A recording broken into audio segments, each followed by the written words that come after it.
Bonjour à tous, bienvenue sur le mug en ce mercredi 5 octobre. Je suis ravie de vous retrouver. C'est Marion pour ceux qui ne me connaissent pas encore.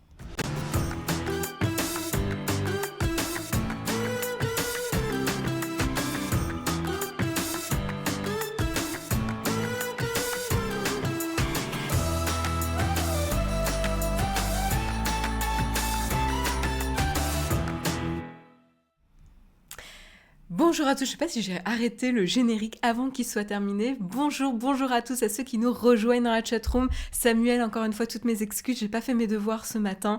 J'allais le faire, mais j'ai été distraite par deux petits moteurs qui ronronnent. D'ailleurs, il y en a un qui essaye de choper mon écran. Donc pour l'instant, vous ne voyez pas ses pattes, mais j'espère qu'il n'y aura pas de problème technique. Typiquement, il essaye d'attraper ma tête dans la retransmission du live sur l'écran. Donc voilà, donc j'ai mes co-présentateurs que vous ne voyez pas là. Il faudra peut-être installer une caméra dans l'autre sens, mais qui sont juste devant moi. Donc ils sont avec moi pour présenter le mug ce matin. Et oui, Annie Molly, j'ai changé de jour, c'est bien mardi, j'ai dit mercredi peut-être, c'est bien mardi, on a changé de jour depuis la rentrée, c'est la deuxième édition de reprise du mug en ce qui me concerne, mais je suis en tout cas ravie, ça faisait longtemps et je suis ravie de vous retrouver.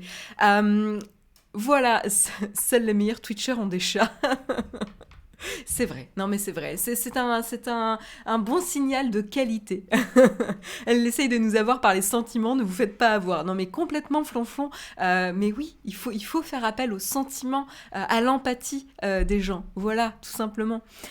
Tu suis depuis Dakar, eh bien écoute, Meissa Master, bienvenue à toi, et tu es entre de bonnes mains dans une communauté très très sympa. Je vous propose de commencer sans plus tarder avec le sommaire. Donc il faudrait carrément un générique en fait pour le sommarion, hein. Mais de quoi va-t-on parler ce matin? Alors évidemment, vous l'avez vu dans le titre de l'émission, ce matin on va parler de ce qui s'est passé, l'écroulement finalement de Facebook, Instagram, WhatsApp hier. Alors je sais pas si ça vous a impacté, on en parlera justement, mais voilà, les services étaient complètement down pour les réseaux sociaux, et ce qui a dit évidemment qu'on en a parlé, que les gens ont migré de ces plateformes où ils ne pouvaient pas s'exprimer sur Twitter pour commenter, se moquer, se plaindre et compagnie, et partager notamment des mèmes. On en verra ensemble, parce que je pense que ça vaut le coup de faire un petit tour rapide des mèmes sur justement l'inaccessibilité des services, et puis on parlera mais pourquoi, qu'est-ce qui s'est passé tout simplement hier, pourquoi les services étaient down. Alors là on a un petit peu plus de recul, Facebook s'est exprimé pour expliquer la situation, donc justement on ira au fond du problème ensemble. Ensuite, juste avant quand même, parce que 5 octobre 2021, ça marque les 10 ans de la disparition de Steve Jobs également. Donc on commencera quand même par une petite lettre d'hommage que Johnny Ive a publiée, voilà, qui est assez émouvante. On reviendra un petit peu dessus quand même. C'est intéressant de revenir sur quand même l'héritage d'un homme qui a apporté beaucoup à la tech et à l'expérience utilisateur. On parlera ensuite notamment du transfert de données entre l'Union européenne et les États-Unis, nouvelle mise à jour dans cette histoire à rebondissement, puisqu'on avait le Trade and Technology Council qui était organisé le 29 septembre à Pittsburgh, et qui notamment aurait pu être une bonne opportunité pour parler justement de ce futur accord de transfert de données entre les deux rives de l'Atlantique, qui tarde à arriver et qui met les sociétés tech qui justement font de l'échange de données des utilisateurs en Europe avec les services américains, qui les mettent un petit peu dans la panade.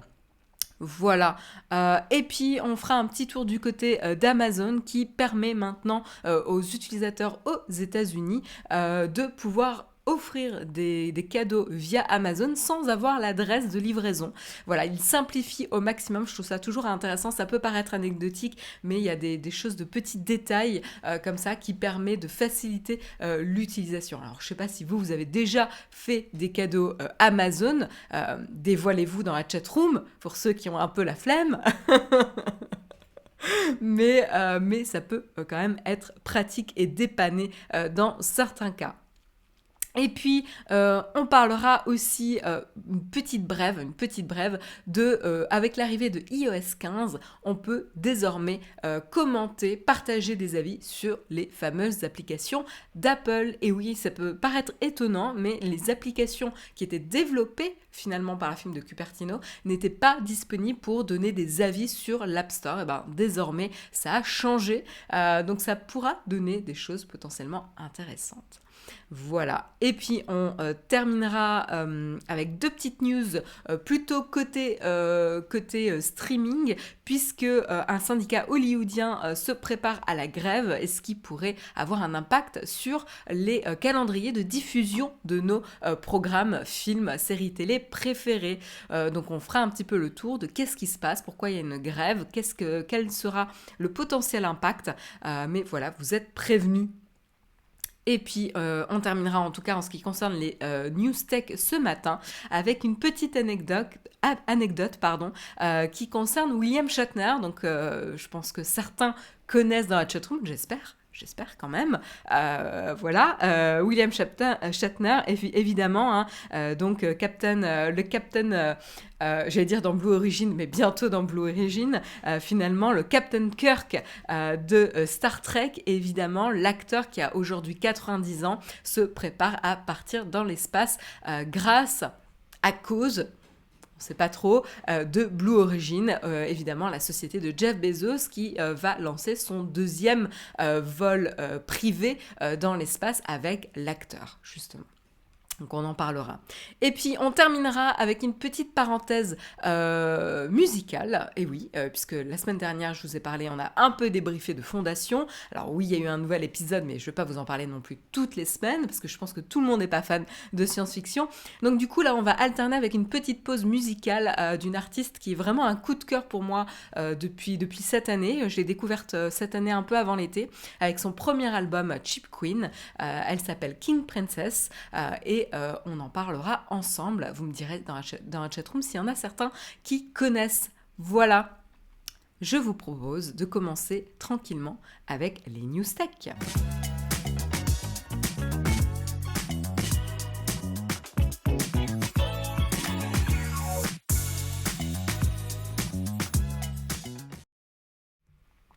Et voilà, c'est les news tech. Je me demande si je peux pas filmer, vous retranscrire un petit peu ce que je vois avec l'iPad et vous le retranscrire en direct.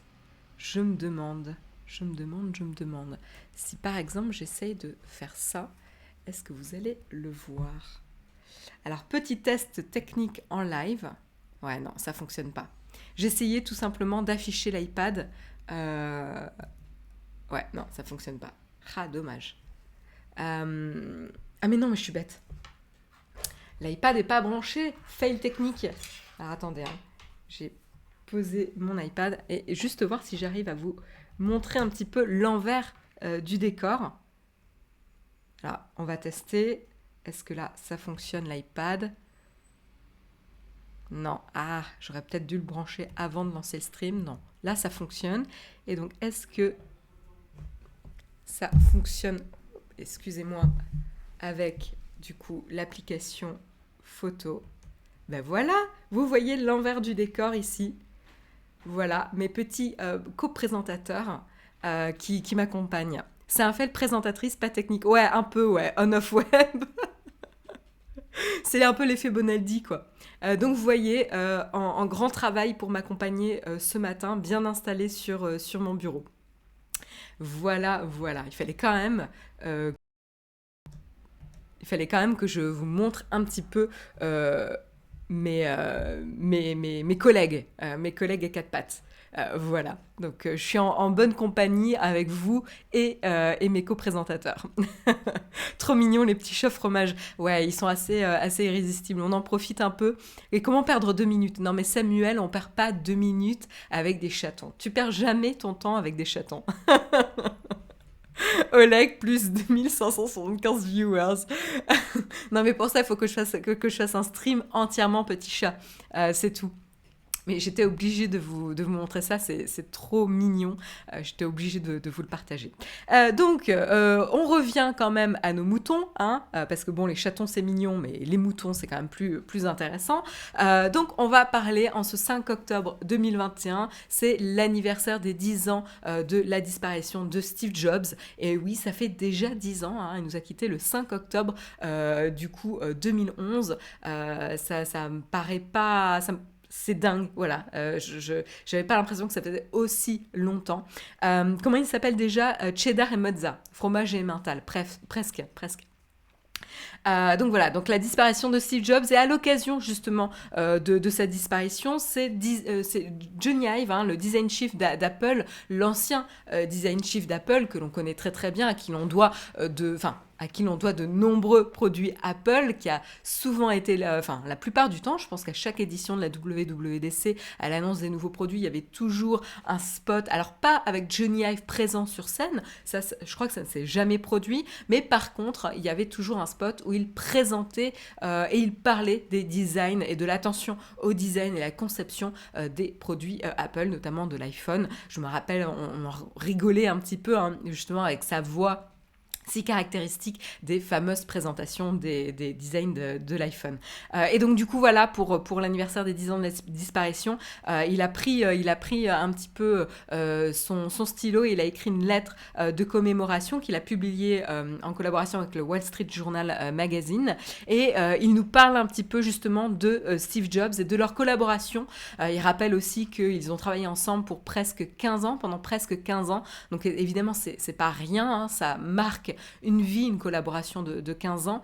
Il raconte notamment qu'ils ils prenaient leur déjeuner ensemble pratiquement tous les jours. Ils passaient leur après-midi dans le fameux sanctuaire du design studio d'Apple. Et ils se rappellent ces moments comme certains des plus heureux, les plus créatifs de sa vie. Donc c'est quand même pas rien, hein. Voilà, il mentionne aussi qu'il appréciait beaucoup comment Steve Jobs percevait le monde, la manière dont il le percevait était profondément beau. Il disait aussi de Steve Jobs que c'était une des personnes les plus inquisitives. Alors comment traduire inquisitive, qui allait creuser les choses, questionner les choses. Dites-moi dans la chatroom si je traduis mal, ou aidez-moi. Mais voilà, qui va avoir un regard critique, perspicace, entre guillemets, sur le monde qui l'entoure, et qui avait une curiosité insatiable. Je pense qu'en effet, de tout grand esprit, la curiosité est quand même très très important. Voilà. Il est toujours vénère que Steve lui ait piqué un flan un mercredi à la cantoche. Il l'a pas mentionné, hein. A priori, vu ce que mangeait Steve Jobs, je pense qu'ils se sont pas trop bataillés en termes de menus et de plats à la cantoche, hein. Voilà. Curieux inquisiteur, oui, bah voilà, ça se traduit facilement en français. Merci Addict. Voilà, et donc une des choses qu'il explique aussi, c'est que la curiosité, elle était commune, que ce soit Johnny Ive et Steve Jobs, et c'est quelque chose justement qui les réunissait fortement, et ce qui les a notamment aidés comme base de collaboration productive et heureuse, mais surtout qui les a aidés à dépasser leur peur terrible de faire quelque chose de nouveau, parce que la nouveauté, sortir de sa zone de confort, c'est évidemment terrifiant, et c'est pas une erreur ou un défaut de dire que c'est terrifiant de faire quelque chose de neuf. Heureusement qu'il y a cet aspect-là, mais il faut trouver du coup une motivation qui va nous pousser à dépasser cette peur pour changer, innover et proposer quelque chose de nouveau. Et donc il dit justement que c'est la nouveauté qui les poussait là-dessus.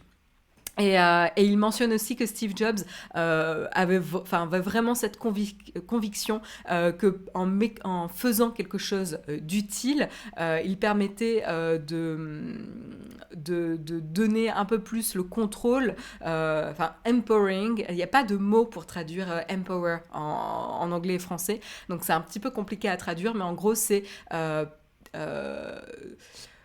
permettre aux gens voilà, de déclencher un potentiel de beauté et de pouvoir exprimer son amour en l'humanité. Voilà, donc voilà, il y a cette notion de redonner le pouvoir aux gens, empower. Il y a la notion de power ici, et donc de pouvoir redonner ce pouvoir et de déclencher un potentiel inutilisé.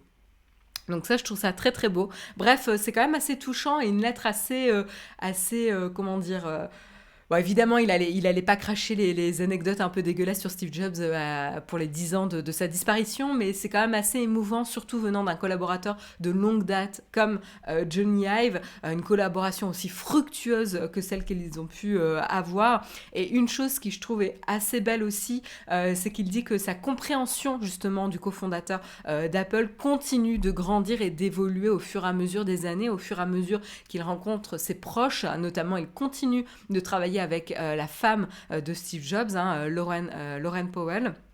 À travers sa fondation et l'agence de design de Johnny Ive, Love From. Mais du coup, ils continuent à travailler ensemble, ils continuent à avoir justement des contacts avec la famille de Steve Jobs, et il raconte aussi avec une légèreté, ou en tout cas de quelque chose d'assez émouvant aussi, qu'il continue à discuter avec les enfants de Steve Jobs, et à chaque fois qu'il leur demande justement de parler de leur père, Johnny Ive dit qu'il est toujours très très heureux de parler de Steve, et qu'il pourrait en parler pendant des heures durant pour décrire cet homme qu'il aimait si profondément. Donc voilà, très très émouvant quand même. Là, je vous ai juste cité quelques extraits de cette petite lettre qu'il a publiée. Mais en tout cas, c'est quand même assez émouvant. On sent que Johnny Ive n'était finalement pas du tout proche de Tim Cook. Je pense que c'est assez injuste de comparer la relation que Johnny Ive pouvait avoir avec Steve Jobs avec la relation qu'il a pu avoir avec Tim Cook. Tim Cook et Steve Jobs, encore une fois, sont pas les mêmes personnes, n'ont pas le même esprit. Ça veut pas dire qu'il y en a un qui est meilleur que l'autre ou un qui est moins bien que l'autre, hein, tout simplement.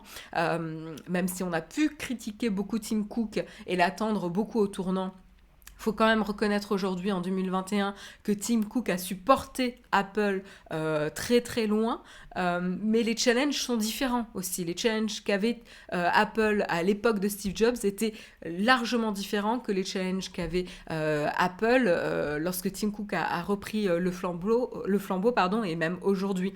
Donc je pense que c'est pas très très utile ou pas très constructif d'essayer de calquer une relation, d'essayer de comparer une relation. Ce sont des personnes différentes, avec des échanges différents, avec un bagage de collaboration différent aussi. Voilà, et donc c'est vrai que peut-être après toutes les années qu'il a passées chez Apple, c'est aussi logique que Johnny Ive avait envie d'autre chose ou d'une nouvelle étape dans sa carrière. On apprendra dans 10 ans que c'était Johnny Ive, le père des enfants de Steve. Non mais, et tout de suite on part dans les gossips là. Oui, Flonfon nous dit, oui, c'est vrai, je parle surtout en termes de collaboration créative qui ne pouvait pas être la même qu'avec Steve Jobs. Tout à fait, tout à fait. Et c'est pas forcément une mauvaise chose, une bonne chose. On ne le saura pas, hein. C'est juste différent, il faut l'accepter comme tel. Voilà. Mais je trouve ça, voilà, je trouve ça émouvant, et je pense que c'était important aujourd'hui, après 10 ans, de le mentionner. Voilà, tout simplement. Voilà en tout cas pour... et c'est suffisamment rare, suffisamment rare d'avoir Johnny Ive qui s'exprime dans la presse pour le mentionner aussi. Voilà, donc je trouvais que c'était quelque chose de beau d'avoir un collaborateur comme ça de longue date s'exprimer comme ça. Merci en tout cas merci, voilà, vous me perturbez dans la chatroom avec vos abonnements Prime et vos remerciements pour l'équipe et l'émission. Un grand merci, Xianfre, pour ton réabonnement. 13e mois d'abonnement. Fidèle. Merci, un grand merci à toi. Je vous propose de continuer avec le sujet du jour. Comme vous l'avez vu, on va parler évidemment de la chute, ou en tout cas de l'inaccessibilité de Facebook, Instagram et WhatsApp. Et oui, parce qu'en plus, c'est pas uniquement Facebook qui était down hier soir. ou en tout cas hier en fin de journée en France, mais c'était vraiment toute la suite d'applications, de services proposés par la maison mère Facebook. Donc comme je disais, les différents services de Facebook ont été touchés, ont été en panne. Alors désormais ils sont rétablis, la panne aura duré environ 6 heures, ce qui est quand même pas rien, hein. Et a priori elle serait liée à un changement de configuration des routeurs principaux, ce qui aurait provoqué un effet en cascade, hein, de paralysie des data centers de l'entreprise carrément.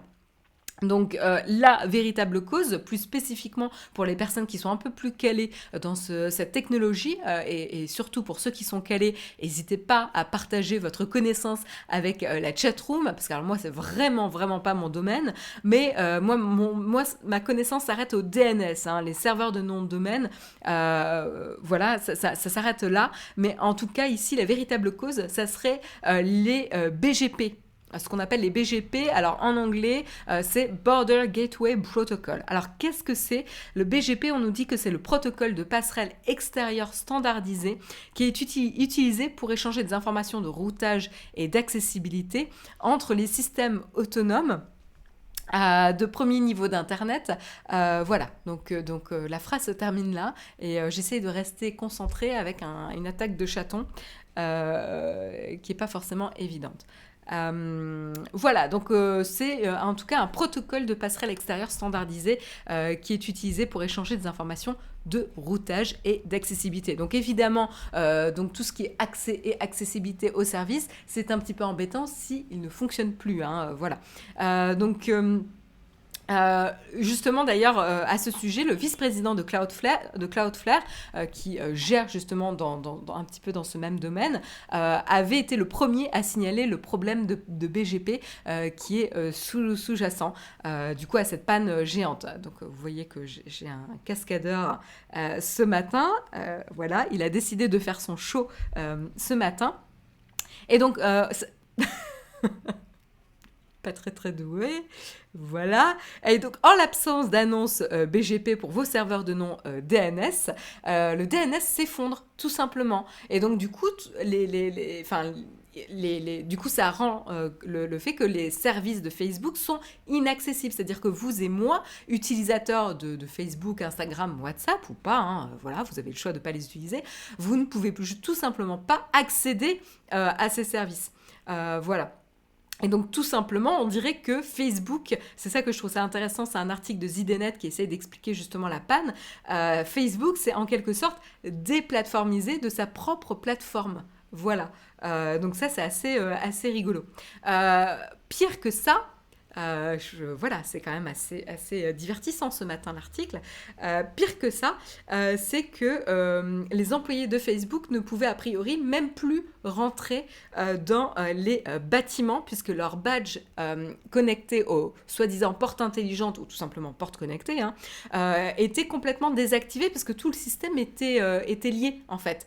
Donc vraiment tout ce qui permettait de pouvoir travailler, donc les services de Facebook, les outils internes de Facebook de communication et également tout ce qui est service de badge de Facebook était complètement down. Ce qui a ajouté évidemment une complexité supplémentaire, c'est de pouvoir accéder en physique.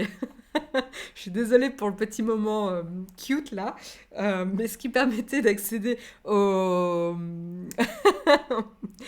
serveur en physique pour pouvoir régler la panne. Parce qu'à ce niveau-là, le seul moyen, c'était justement de pouvoir accéder au data center.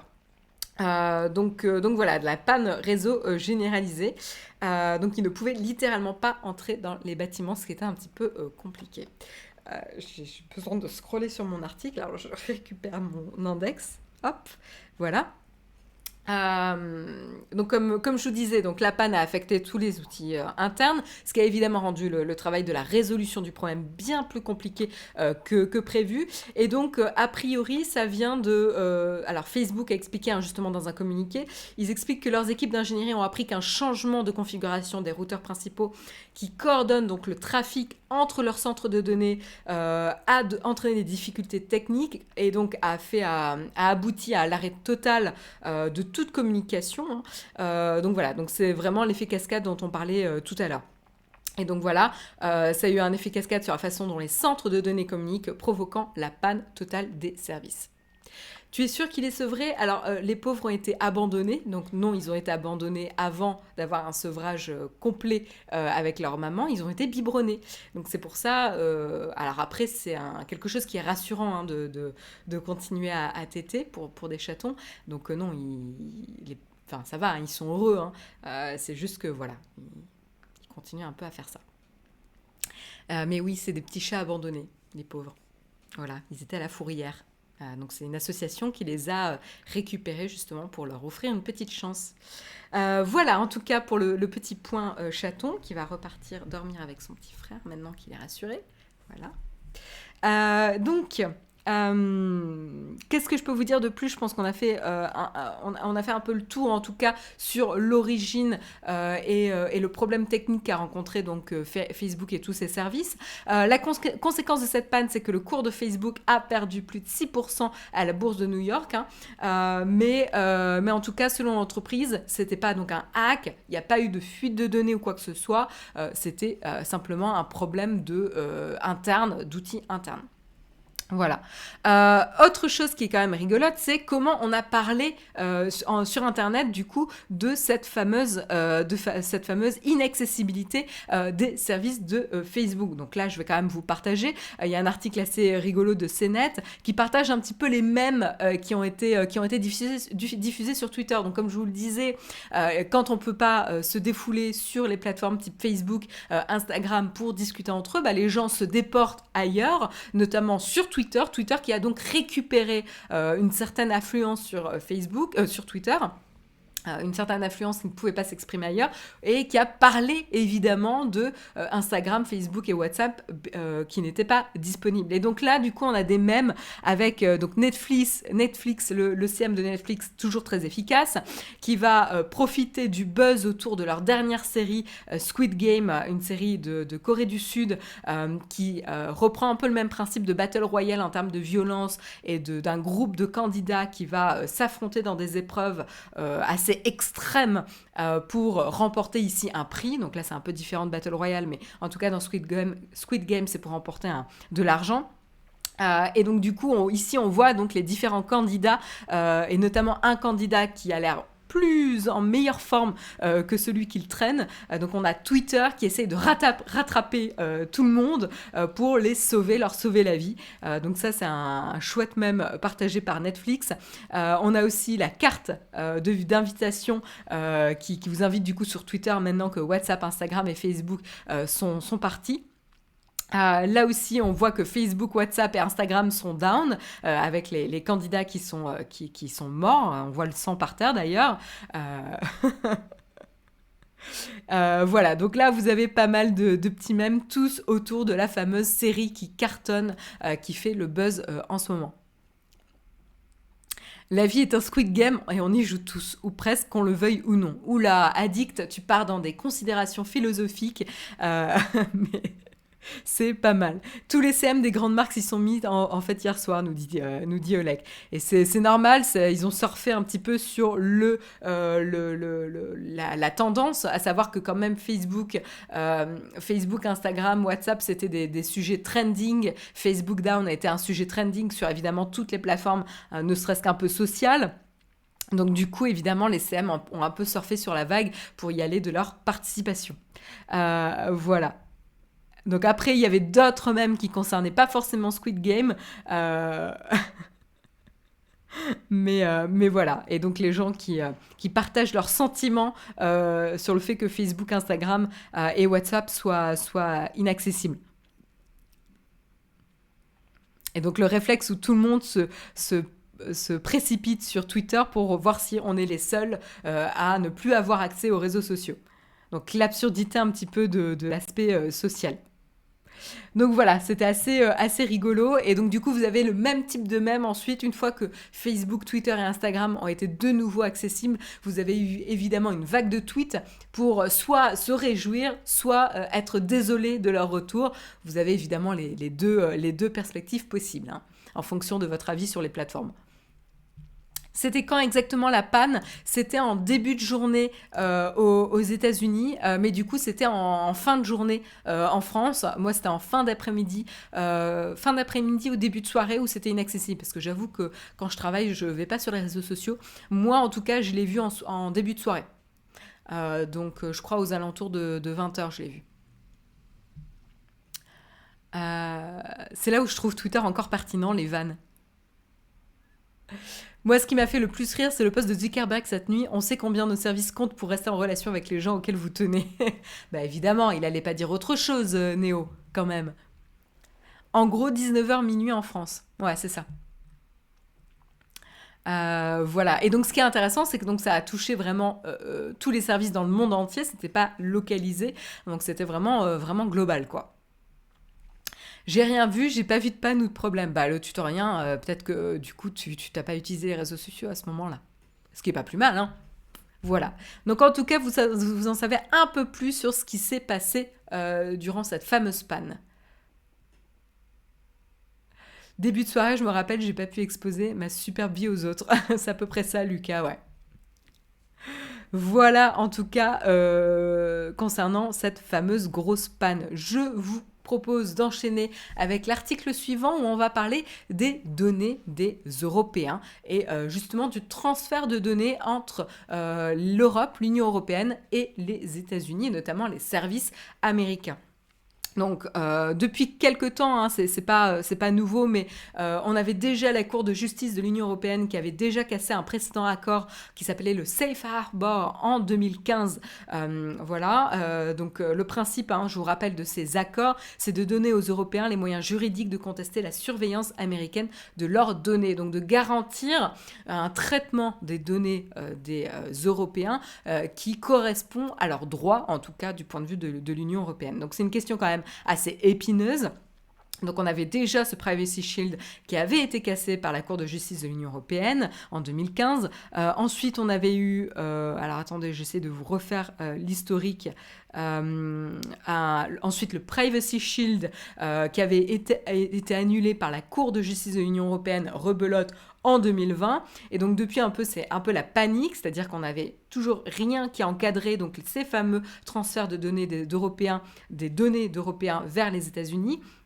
Car les États-Unis aussi ne disposent pas d'équivalent du fameux règlement général de protection des données, qui régit du coup comment on traite les données des utilisateurs, en tout cas au sein de l'Union européenne. Mais du coup, les critères de l'Union européenne n'existent pas, ou en tout cas l'équivalent n'existe pas aux États-Unis. Et donc du coup, l'Union européenne un peu tape du poing sur la table pour faire entendre les droits sur les données pour les données des Européens. Voilà. Donc il y a toujours cette fameuse discussion, négociation qui est en cours, mais qui est un petit peu au point mort. Alors pourquoi on se disait qu'on avait un petit peu d'espoir lors de ce fameux événement qui a lieu le 29 septembre? Donc c'était un Trade and Technology Council qui était, comme je vous le disais en intro, organisé ce 29 septembre à Pittsburgh, qui était entre l'Union européenne et les États-Unis, et qui avait donc cette fameuse question sur toutes les lèvres des personnes qui ont assisté à ce conseil, c'était les fameuses négociations du futur accord de transfert de données entre les deux rives de l'Atlantique. Donc une thématique qui était présente malheureusement seulement en filigrane, c'est-à-dire que finalement tout le monde l'attendait au tournant et ça n'a pas été abordé de manière frontale. Un petit peu étonnant, mais voilà, ça n'a toujours pas avancé. On a notamment Karan Bhatia, la vice-président, le vice-président des affaires gouvernementales et de la politique publique chez Google, qui s'exprime d'ailleurs sur le sujet en disant que l'Union européenne et les États-Unis ont besoin de toute urgence d'un accord fiable et à long terme sur les flux des données transatlantiques. Évidemment, donc elle s'exprime et ose. Voilà, porte-parole de Google, ça montre évidemment combien ça peut être compliqué pour les sociétés tech parce qu'on leur demande des comptes sur justement comment ils protègent et traitent les données des citoyens européens, mais à côté de ça, il n'y a pas un cadre légal très déterminé. Elle explique un peu plus en détail, dans le monde numérique où chaque courriel et vidéoconférence implique un transfert de données, les entreprises des deux côtés de l'Atlantique ont besoin de la certitude juridique que ces flux de données peuvent se produire sous réserve d'une protection convenu de la vie privée des consommateurs. Voilà. Donc elle rappelle un peu pourquoi c'est si important d'avoir cet accord-là défini. Donc voilà, donc en effet, hein, lors de ce conseil, de cette occasion, la gouvernance des données a bien été abordée, mais aucune mention n'est faite d'un potentiel accord sur le fameux transfert des données. L'administration Biden a finalement décidé de considérer ce point comme distinct de la gouvernance, ce qui est un petit peu étonnant, voilà. Mais bref, ils ont joué un petit peu à éviter la balle, ou en tout cas le sujet épineux, ce qui est quand même un petit peu dommage. Donc on en est toujours un petit peu au point mort, pas de nouveauté sur ce sujet. Quelles données sont transférées ? Le tutorien, toutes les données, quand tu utilises des services américains, il y a forcément des données qui sont utilisées. Voilà, donc tout simplement. Hein, et donc pour réguler et avoir un cadre légal sur ces transferts de données lorsque tu utilises un service américain, que ce soit les services Google, les services Microsoft, les services Apple, enfin voilà, là je te cite les grands, mais Amazon, etc. Aujourd'hui, il n'y a pas de cadre légal affirmé puisqu'ils n'ont pas trouvé d'accord sur le sujet. Alors, Block to Bedrock, on aborde vraiment les sujets du mug là. Ta question ne concerne pas forcément un sujet de ce matin, mais peut-être que quelqu'un a la réponse dans la chatroom. Moi, je ne l'ai pas en tout cas. Mais c'est pour ça que je ne répondrai pas forcément à ta question. J'ai d'abord pas la réponse, puis en plus, ce n'est pas le sujet de la news de ce matin. Donc voilà, en tout cas, pas forcément de grande avancée ou pas d'avancée du tout même pour ce sujet de transfert des données. On vous tiendra au courant évidemment si ça change dans l'avenir. À l'avenir. On continue avec une petite brève, même deux petites brèves il me semble. Donc on va faire un tour du côté de Amazon. Amazon qui renforce et rend encore plus facile la possibilité de faire des cadeaux à vos proches. Voilà, tout simplement. Donc ça, a priori, c'est limité dans un premier temps aux utilisateurs sur le sol américain. Voilà, mais tout simplement, il va faciliter la possibilité d'envoyer des cadeaux via l'application mobile Amazon. Donc avant, il fallait notamment saisir l'adresse postale pour pouvoir envoyer et que justement la cible de votre cadeau puisse recevoir chez lui, à son adresse, justement le cadeau en question. Mais en fait, il n'y a plus besoin de ça. Parce que c'est vrai qu'aujourd'hui, c'est pas forcément évident de connaître l'adresse. Je sais pas si vous vous rappelez un petit peu ces Noëls où on demandait à tous ses proches leur adresse postale pour pouvoir leur envoyer les cadeaux quand on n'était pas sûr de les voir à Noël. Et ben en fait là, du coup c'est un peu fini. C'est vrai que dans l'ère un petit peu numérique, c'est de moins en moins pratique et on connaît de moins en moins l'adresse postale de ses proches. Et donc du coup, le fait d'enlever cette contrainte-là, je trouve qu'elle est assez intéressante. Alors évidemment, ça arrange Amazon parce que du coup, il y a plus de chances que les personnes qui souhaitent offrir des cadeaux complètent un petit peu leur expérience et leur parcours d'offrir un cadeau. Parce qu'avant, le fait de rajouter l'adresse postale, ça pouvait potentiellement dissuader, puisque c'est une barrière supplémentaire, c'est un peu plus compliqué. Ça demande d'avoir l'information. Donc, je fais l'hypothèse qu'il y avait pas mal de personnes qui arrêtaient ça à mi-parcours. Et le fait de ne plus avoir à saisir l'adresse postale, du coup, tout simplement, Amazon reporte la difficulté sur la personne qui doit recevoir le cadeau. C'est-à-dire qu'elle va pouvoir le recevoir soit sur son adresse email, soit via SMS. Donc, vous pouvez avoir soit l'un, soit l'autre, son numéro de téléphone ou son adresse email. Ça, généralement, c'est quelque chose qu'on a quand même. Et de ce constat-là, du coup, la personne qui reçoit le cadeau est informée qu'elle a un cadeau en attente et pourra saisir les informations pour le recevoir à la bonne adresse postale, tout simplement. Donc, et là, l'intérêt, c'est qu'elle a vraiment un incentive, une motivation pour entrer l'information, parce que tout simplement, elle veut recevoir le cadeau. Alors moi, j'ai essayé de... Moi, mon premier réflexe, c'est j'aurais vu ça comme un spam. Comme une tentative de phishing où en gros on essaye de m'attirer avec un cadeau à la clé.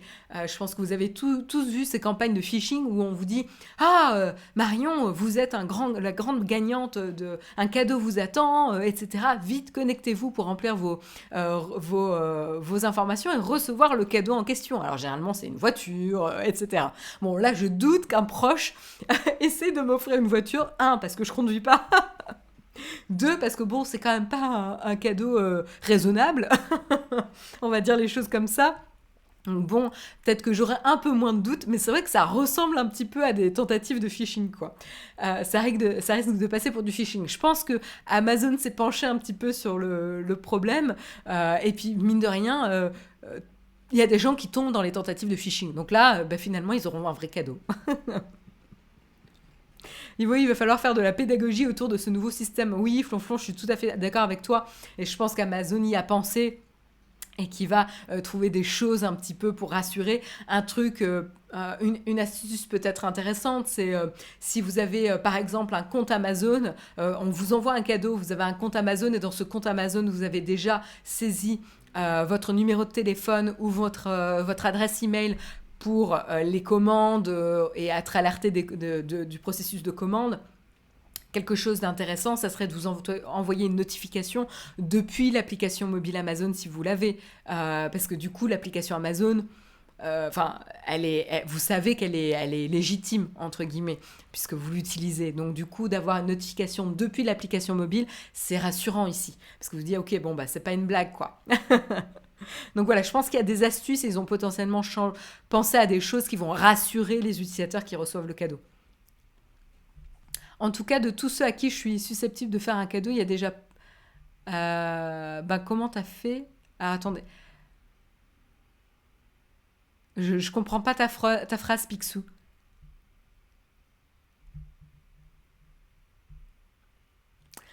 Je suis allée chez eux, mais je connais pas le numéro ni le nom de l'adresse. Ouais, alors il faut avoir soit le numéro de téléphone portable, soit l'adresse email. Quand même.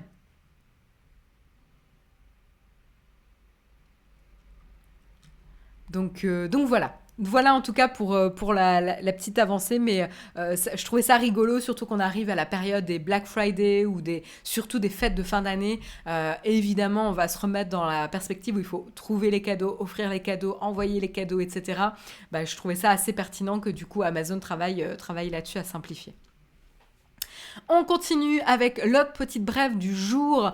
C'était les utilisateurs. Maintenant, vous, utilisateurs des applications Apple ou pas, je ne sais pas s'il y en a que vous utilisez. Je pense qu'il y en a pas mal d'entre vous qui doivent avoir des iPhones. Si c'est le cas, vous utilisez au moins une application Apple. J'en fais l'hypothèse. Et si c'est le cas, vous allez maintenant pouvoir donner votre avis.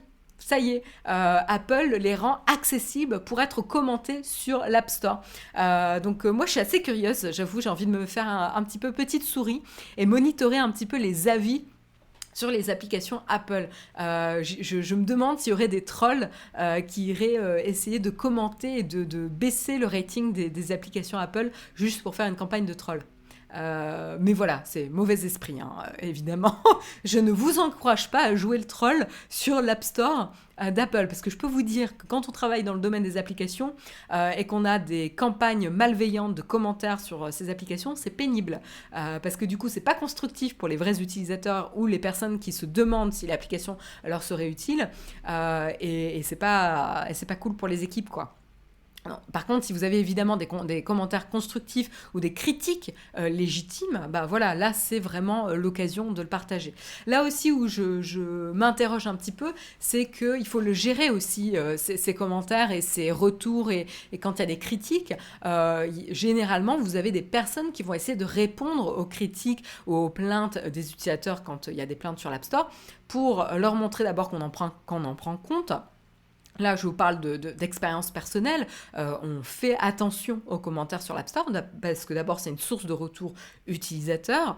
Et généralement, les gens qui commentent, c'est ceux qui ont quelque chose de négatif à dire. Parce qu'en fait, il y a plus d'incentive à se plaindre qu'à dire « bah oui, c'est vachement bien ». Voilà, puis en France, on est quand même assez prompt à critiquer. Mais du coup, c'est quand même une source intéressante parce que ça va nous donner des signaux sur ce qui fonctionne pas. Et ce qui plaît ou pas tout simplement aux utilisateurs, et de montrer qu'on les lit, c'est important, ça montre que voilà, on fait attention aux utilisateurs des applications et des services, et après potentiellement ce qui peut être intéressant, c'est revenir vers eux quand le problème est résolu ou quand finalement on a fait évoluer le service dans le sens où eux ça les intéressait. Donc ça c'est assez intéressant aussi.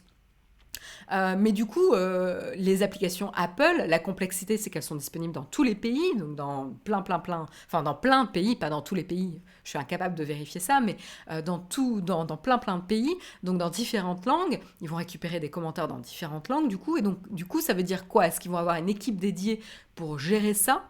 Parce que voilà, c'est un gros changement quand même. Donc je m'interroge un petit peu sur comment ils vont gérer ces commentaires. Est-ce qu'ils vont simplement les ignorer et pas y répondre, ou ils vont vraiment avoir une stratégie pour prendre en compte les retours? Bien sûr qu'il y aura des trolls, oui. L'app mail va se faire pourrir. Il y en a qui prennent des paris dans la chatroom sur quelles applications vont se faire pourrir.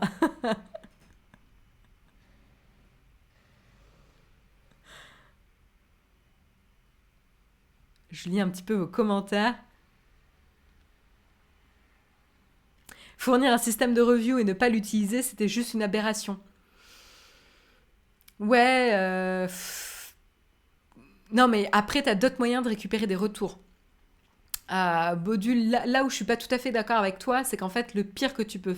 Moi, je pense que le pire que tu peux faire, c'est mettre en place un système de review, mais ne pas en prendre compte et ne pas l'utiliser, ne pas y répondre. Et ça, je trouve ça vraiment risqué. Parce qu'en fait, les retours utilisateurs, tu peux les obtenir de différentes manières. Voilà, sans que ça soit aussi visible au grand public. Tu peux faire des entretiens utilisateurs, tu peux faire des sondages, enfin, tu peux faire du qualitatif, du quanti, etc. Tu as plein de méthodes différentes pour collecter des insights sur les utilisateurs, sur comment ils utilisent ton service et qu'est-ce qui est utile pour eux ou pas. Voilà. Et les avis d'App Store, voilà, c'est une autre source, c'est différent. Et en plus, ça va te donner un prisme un petit peu particulier, quoi. Donc non, je suis pas tout à fait d'accord avec toi. Mais Apple, c'est quand même une immense marketplace, c'est leur métier. Oui, mais en fait, si t'en fais rien de ces reviews, c'est peut-être pire que de ne pas les laisser ouvertes. Voilà, donc à voir, à voir. En tout cas, vous le savez maintenant, si vous voulez aller vous déchaîner, même si je ne vous encourage pas du tout à aller vous déchaîner, vous pouvez vous exprimer en tout cas sur les applications que vous utilisez d'Apple. Ne pas utiliser leur propre marketplace avec ce qu'ils proposent à leurs clients, les créateurs d'app, c'était un aveu de faiblesse sur leur système. Non, je pense pas, non. Il y a plein de... Alors, j'en ai pas... j'en ai pas d'autres en tête, mais je pense que Apple, c'est loin d'être la première boîte qui n'utilise pas toute l'étendue de ses propres services pour ses propres produits, quoi. Enfin, ça m'étonne pas tant que ça. Mais bon, voilà. Pour, voilà. Donc voilà, en tout cas, maintenant, vous pouvez commenter sur l'App Store les propres applications d'Apple. Je vous propose de terminer avec les deux petites news un peu plus portées sur le streaming pour vous tenir un petit peu à jour. Alors, on va parler évidemment de cette grève qui est en train de se mettre en route avec un syndicat d'employés d'Hollywood qui donc se prépare à faire grève pour réclamer donc de meilleures conditions de travail et de salaire. Alors, on a un peu plus de détails justement sur qu'est-ce qu'ils demandent par rapport à ça. Alors attendez, j'essaie de retrouver l'information. Notamment, donc l'Alliance souhaite notamment améliorer les conditions de travail, l'assurance que les employés aient un temps de sommeil suffisant, des pauses repas et l'amélioration des salaires. Voilà, donc en gros, très très globalement, vous avez un petit peu un aperçu des réclamations. Alors évidemment, quand on parle du personnel qui fait grève, on ne parle pas des stars des shows et des films que vous pouvez regarder. Hein. On parle de ceux qui ont donc des revenus faibles ou moyens, qui souhaitent améliorer leurs conditions. Donc on est sur des négociations contractuelles qui s'opèrent entre l'Alliance internationale des employés de scène, de théâtre et de cinéma, qu'on appelle IATSE, IATSI, je ne sais pas comment on le prononce en anglais, et l'Alliance des producteurs de films et de télévision, AMPTP, qui sont donc ces négociations restées au point mort depuis la fin jusqu'à la fin septembre. Donc c'est pour ça que le syndicat s'est prononcé pour l'autorisation d'une grève à partir du 3 octobre. Et donc ça sera 60 000 membres d'équipes de tournage, principalement, donc, comme je vous le disais, à revenus moyens et faibles, qui donc pourraient arrêter leur emploi, quitter les tournages, quitter la production et donc les interrompre.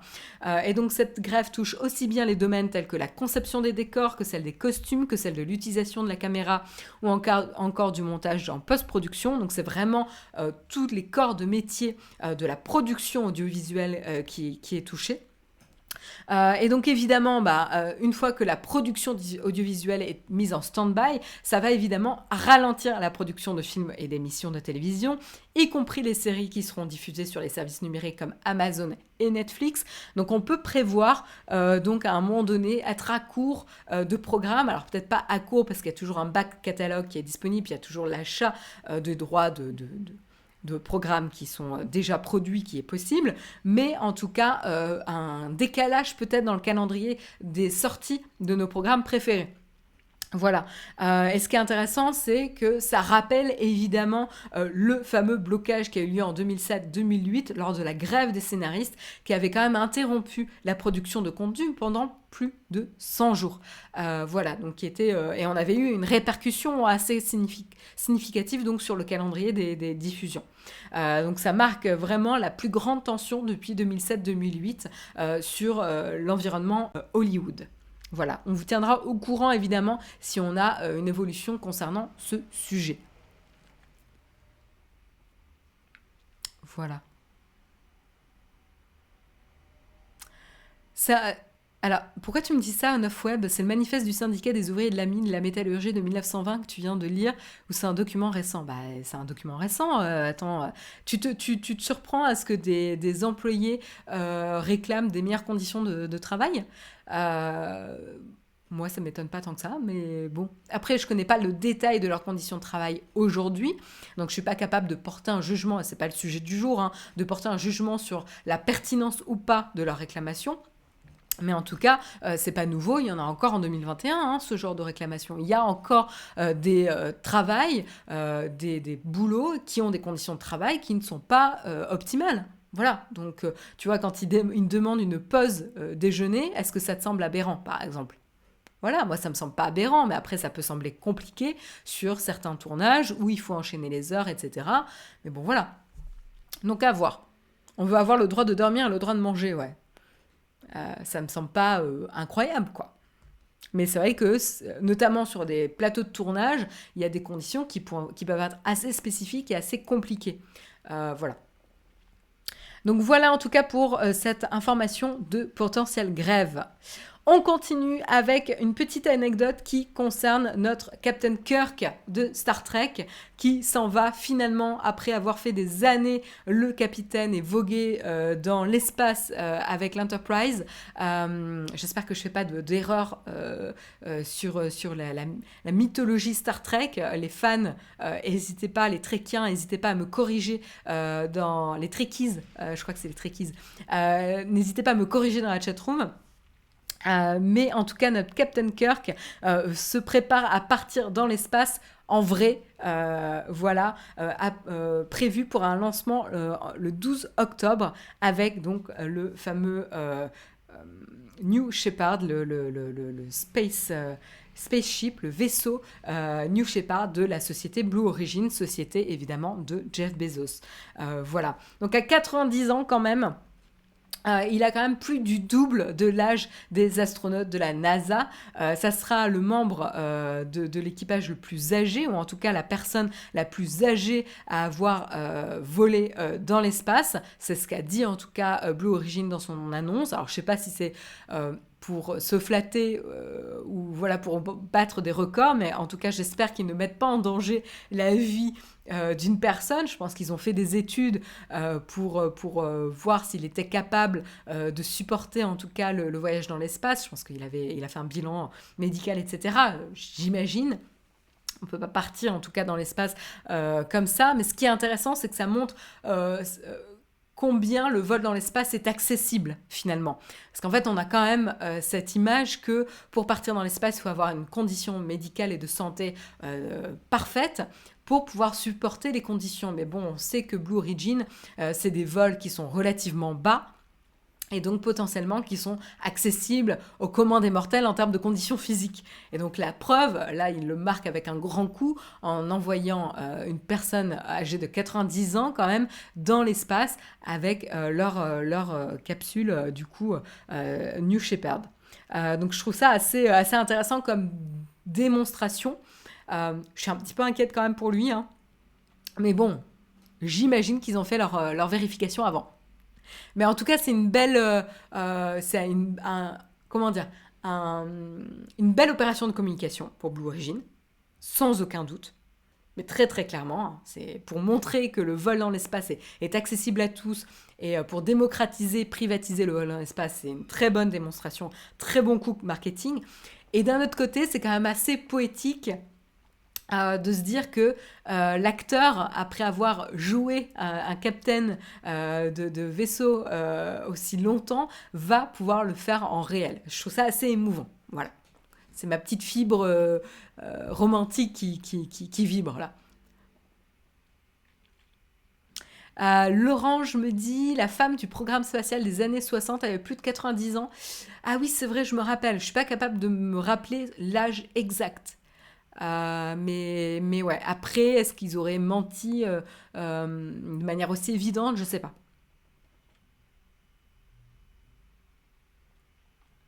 La première navette spatiale qui n'a jamais volé, car prototype, s'appelait Enterprise. Elle est à New York maintenant.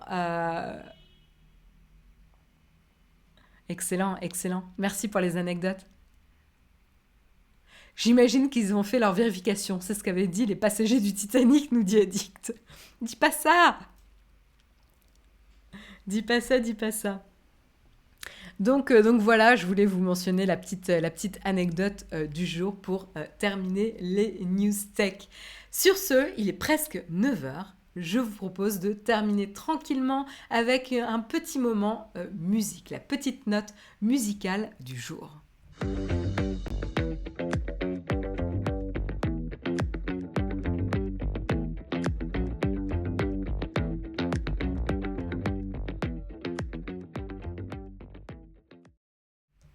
Alors juste avant de commencer quand même la petite note musicale, on ne va pas oublier notre sponsor du jour. Alors on en a déjà parlé ces derniers jours, j'allais dire la semaine dernière, mais je sais que Guillaume et Jérôme en parlent aussi, mais évidemment on va vous parler de mon petit placement. Alors je vais quand même, c'est vrai que je vous affiche pas le site internet, je vais quand même vous l'afficher. C'est quand même un peu sympa de voir un petit peu à quoi ça ressemble, pour ceux qui sont curieux. Voilà. Donc mon petit placement, vous le voyez donc à l'écran et vous voyez le petit logo en haut à droite. C'est donc une plateforme qui propose des produits financiers. Donc nous, encore une fois, un petit rappel, on vous propose évidemment la plateforme en tant que solution. On n'est pas là du tout pour vous donner des conseils en investissement. C'est pas notre rôle, c'est pas notre place et on n'est pas qualifié pour faire ça. Donc en gros, notre message, c'est pas de vous encourager à placer, c'est uniquement de vous parler de cette plateforme qui existe. Vous demeurez entièrement maître et responsable de vos décisions évidemment d'investissement et de gestion. En tout cas, voilà, c'est quelque chose avec lequel on n'est pas familier en France, mais c'est une manière de placer et de faire fructifier son argent avec des risques adaptés en fonction de votre profil. Donc, ce qui est sympa avec mon petit placement, c'est que c'est une gestion de placement simplifiée avec des sommes accessibles, c'est-à-dire que c'est à partir de 300 euros. Donc, vous avez des produits financiers qui sont sélectionnés, donc déjà, c'est pas n'importe quoi, vous allez pouvoir vous y retrouver. Et surtout, ce qui est sympa, c'est que vous avez des experts qui sont joignables par téléphone, mail ou chat. C'est pas des bots et donc vous allez pouvoir être conseillé sur justement vos placements en fonction de votre profil. Et donc pour définir votre profil, vous aurez un petit questionnaire qui va définir votre profil, ou débutant ou expert, et qui va vous présenter des produits financiers qui sont classés par risque. Donc vous serez informé de quel est le taux de risque de perdre de l'argent, parce que Et généralement, plus vous avez de chances et de risques de gagner, plus vous avez de chances et de risques de perdre aussi. Hein. C'est donnant-donnant. Et donc, du coup, voilà, en connaissance de cause, vous pourrez faire vos placements. Donc, ce qui a l'air sympa, c'est que ça a l'air assez accessible, sans utiliser du jargon technique ou financier trop compliqué, et du coup, de rendre accessible un petit peu cette nouvelle forme, enfin, c'est pas nouvelle, mais cette forme de placement avec des sommes plutôt accessibles. Alors en tout cas, si vous êtes intéressé, n'hésitez pas à tester et à utiliser surtout notre code de promo, parce qu'en vous inscrivant avec le code Naotech, vous pourrez bénéficier de 30% sur vos commissions à la performance sur la première année. Donc c'est quand même pas négligeable, vous pourrez en profiter. Merci du coup pour le petit message, vous voyez le code s'afficher directement dans la chatroom. Curieux de savoir le profil de ces experts. Ouais, je pense que tu peux en savoir potentiellement peut-être un peu plus sur le site internet. J'essaie de regarder si là j'ai quelque chose d'accessible. Ben voilà, déjà vous avez la présentation un petit peu de l'équipe avec la petite photo ici de l'équipe qui travaille justement à mon petit placement. Mais je n'ai pas plus d'infos sur qui sont les experts. Vous avez une page Notre Équipe, donc vous pourrez potentiellement en apprendre un peu plus si vous êtes curieux. Voilà. On peut avoir des gains avec des assurances vie la première année. Tifounuk, a priori, oui. Mais encore une fois, je ne suis pas du tout experte là-dessus. Donc renseigne-toi, tu peux poser la question à ton banquier. Hein. C'est vraiment le genre de question. Tu as des produits d'assurance vie avec ta banque, ça ne veut pas dire que tu dois y souscrire, mais tu peux poser ce genre de questions à ton banquier. Voilà en tout cas pour notre petit sponsor. Grand merci à eux de soutenir le mug évidemment. Et puis pour ce matin, je voulais vous parler donc de mon coup de cœur musique de cette année, c'est King Princess, donc l'artiste King Princess, et surtout son premier album, qui est sorti cette année, qui s'appelle Cheap Queen. Je vais vous le montrer là. Voilà, je vous le montre. Avec l'iPad. Donc voilà, ça c'est son premier album. Qui est sorti donc... le nouveau single. Attendez, j'essaie de retrouver la date de sortie. Ah non, mais en fait il est vieux cet album. J'ai mis vachement de temps à le découvrir en fait. Il est sorti en 2019. Alors, en fait, c'est parce que j'ai dû tomber aussi sur la version Deluxe, sortie en octobre 2019, 25 octobre 2019, sur le label Zelig, qui appartient à Columbia. Voilà, donc ça, c'est le dernier album, premier album de King Princess. King Princess, c'est qui ? Donc ça, c'est son site internet. C'est marrant. Hop, voilà. Donc ça, c'est son site internet. Et puis, vous pouvez voir tout simplement à quoi elle ressemble ici. C'est cet artiste-là. Donc King Princess, en fait, son vrai nom, c'est Michaela Mullen-Strauss. Elle est née en 98, hein, donc toute jeune encore, 22 ans. Elle est connue donc sous le nom King Princess, qui est donc son nom de scène. Elle est d'origine américaine et donc c'est une chanteuse, une compositrice, et multi-instrumentaliste qui est de Brooklyn, de New York à l'origine.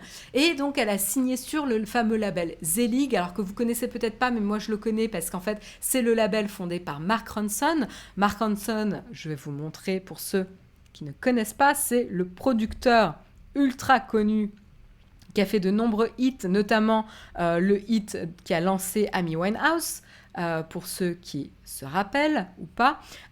Également la collaboration avec Bruno Mars, j'en perdais son nom. Enfin voilà, il est très très connu pour faire tout plein de collaborations avec tout plein d'artistes, et notamment avec justement King Princess, avec lequel il avait fait un titre sur son dernier album d'ailleurs. Et donc là, justement, protégé un petit peu de Mark Ronson, il lui a proposé donc de signer sur son label. Ça date de, notamment, à l'époque c'était en 2019, quand elle était annoncée notamment au festival Lollapalooza et Coachella, ça a été vraiment la révélation de King Princess. Elle s'est produite également sur la scène de Glastonbury, donc c'est pas rien. Elle a été rejointe à l'époque justement par Mark Ronson qui s'était déguisé en King Princess, donc assez rigolo. Et ils avaient performé justement le morceau qu'ils avaient fait ensemble sur le dernier album de Mark Ronson, donc le morceau appelé Pieces of Us. Voilà, et ensuite elle avait donc signé sur le label Z-League pour son album Cheap Queen, sorti en octobre, le 25 octobre. Donc ce qui est intéressant, moi ce que je trouve assez fascinant avec ce personnage, c'est qu'elle a produit pratiquement l'album elle-même de manière autonome. Elle a programmé pas mal d'instruments. Donc vraiment, elle gère vraiment de tout en tout. Elle a donc un background assez intéressant parce qu'en fait, c'est une fille d'un ingénieur son. Voilà. Alors attendez, j'essaie de retrouver un petit peu l'information. Mais voilà, elle a passé la plupart de son enfance dans un studio d'enregistrement qui s'appelle Mission Sound, qui était là où son père travaillait. C'est là justement où elle a appris à jouer plein d'instruments comme la basse, la guitare, le piano, les percussions, etc. Et c'est là où elle a pu être baignée dans les différentes techniques de production de musique et gagné pas mal d'expérience dans l'industrie de la musique elle-même, puisqu'elle a pu côtoyer des artistes, entendre des discussions, etc. Et donc elle a été très inspirée justement par cette enfance-là. Ensuite, elle a rejoint une école de musique, mais qu'elle a ensuite abandonnée, puisque bon, du coup, elle voulait poursuivre sa carrière musicale. En tout cas, en termes d'influence, elle cite notamment Led Zeppelin, T-Rex, Jack White, donc c'est quand même des références assez intéressantes. Et voilà. Qu'est-ce que je peux vous dire de plus là-dessus. Donc voilà, moi c'est vraiment mon coup de cœur. Hop, c'est vraiment mon coup de cœur de cette année. Je l'ai découvert cette année, donc avec pas mal de retard, 2 ans de retard finalement. Je pense que j'avais entendu un de ses singles, mais j'avais raté son album. Ce que j'aime beaucoup, c'est notamment sa voix. Elle a une voix comment dire, elle a du grain dans la voix. Moi j'aime beaucoup, elle a une voix relativement grave qui donne vraiment une saveur très très sympa. En termes de style, on est vraiment dans de la pop.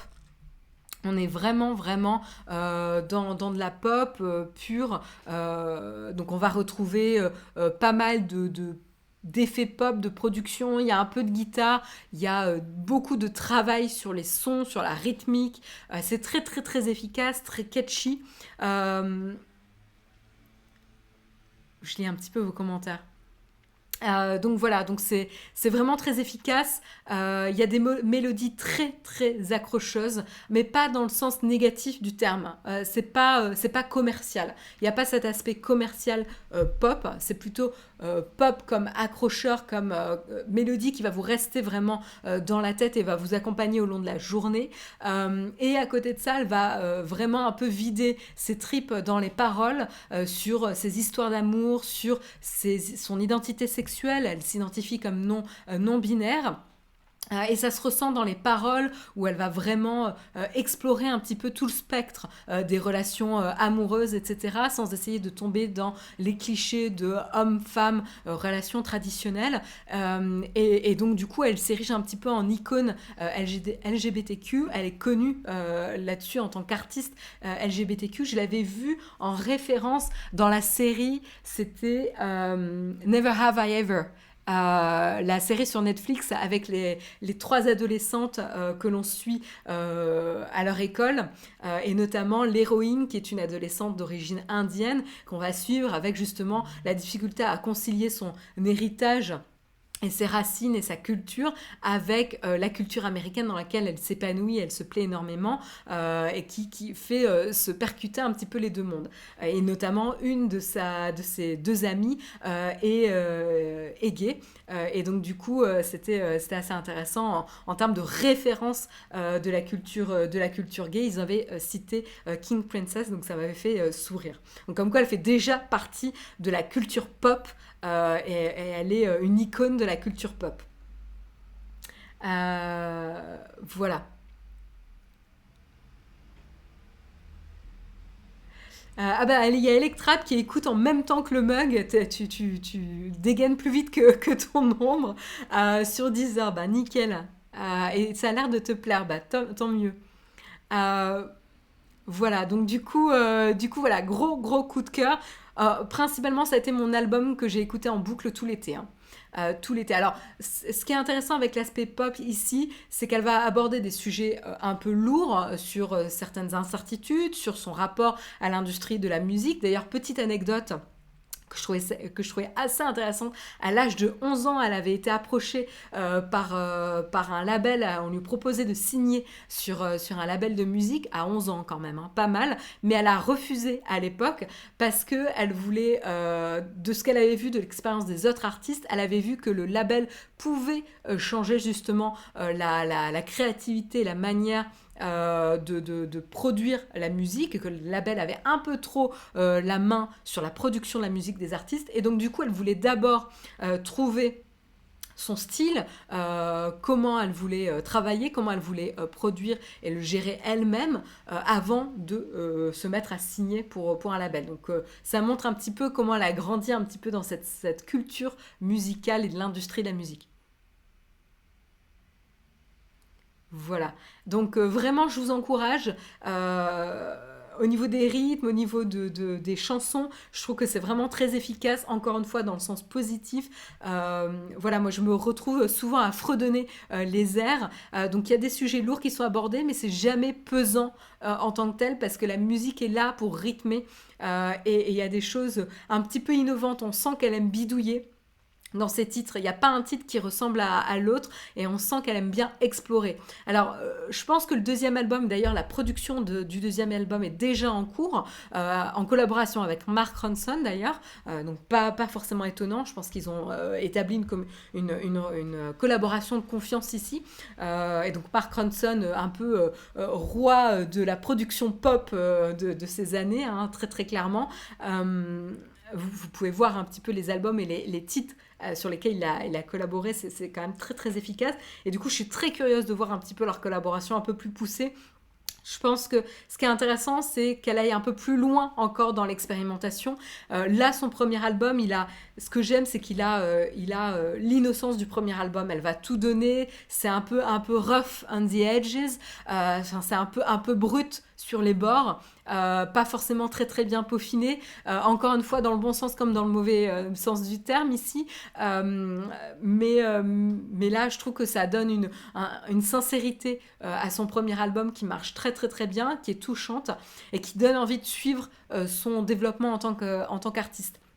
Je sais qu'elle fait la première partie d'un concert en cette fin d'année, mais j'ai oublié, je crois que j'aime pas trop l'artiste principal, du coup je ne vais pas aller la voir, mais j'espère que bientôt elle pourra passer dans une petite salle en France, parce que je serais vraiment très intéressée par la voir en concert. J'aime pas trop le style autotune, mais je regarderai les paroles, la présentation interpelle. Oui, l'Orange, elle va pas sur tous les titres, mais elle va s'amuser à modifier sa voix avec des filtres, etc. Donc voilà. Elle explore et tout, et je pense que justement sur le deuxième album, elle pourra aller un peu plus loin dans l'exploration. Mais il y a des très beaux titres, hein, vraiment. C'est pas en Dolby Atmos, c'est vrai? C'est pas en Dolby Atmos? Attends, je regarde. Lossless Hot Quality. Ouais, c'est pas en Dolby Atmos. En effet. Et moi, en effet, j'avais écouté du coup l'album. Il y a une version deluxe qui est sortie, qui est datée de 2020. Et en dessous, je vois 12 juin 2019. Je suis perdue avec les dates.